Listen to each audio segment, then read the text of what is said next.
Isang mapagpalang araw ng Sabado po sa ating lahat, my dear friends. At ito po yung ating Ebanghelyo na pagninilayan natin from the Gospel of Saint Matthew chapter 16 verses 13 to 20.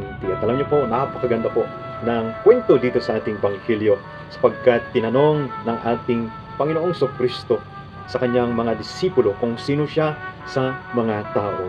At ang sabi nila ay siya raw ay si John the Baptizer at yung mga iba naman siya raw ay si Elias. Yung mga iba, siya raw ay si Jeremiah at ibang propita. At sunod ay tinanong ng ating Panginoong Kristo ang kanyang mga disipulo kung sino siya para sa kanila. At sumagot si Pedro. Sabi niya, "You are the Messiah, the Son of the living God." At ito din po yung tanong ng ating Panginoong Kristo para sa atin bilang isang mananampalataya, bilang isang Kristiyano, no? Kung sino siya sa atin. At ito po ay personal, no? Natatanungin natin yung ating puso, yung ating isipan, yung ating sarili, no? Kung sino siya sa atin.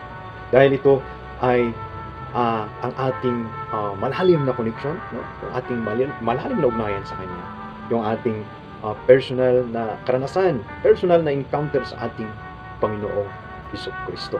At alam niyo po, dito sa last part ng ating Ebanghelyo ay binigay ng ating Panginoong Kristo ang susi ng kanyang kaharian sa kanyang mga disipulo. No? I will give you the keys of the kingdom of heaven. No? At hanggang ngayon ay yun pa rin yung sinusunod natin bilang isang Kristiyano. At ano po yun? Yun ay ang pagpapatawan, pagmamahal, at kababaang loob. At sana, tulad tayo ng mga apostol ng ating Panginoong Kristo, na bagaman marami silang kahinaan, no? Pero siya pa rin ang kanilang pundasyon, no? Para ipagpatuloy nila ang kanilang mission, no? Kahit ibigay nila ang kanilang buhay, no? Para ipamalita ang mabuting balita ng kaligtasan. Amen and amen. Your true backups from Benguet First Provincial Mobile First Company na palaging nagsabing, be grateful, be joyful, be thankful with a humble heart. Thank you po and God bless.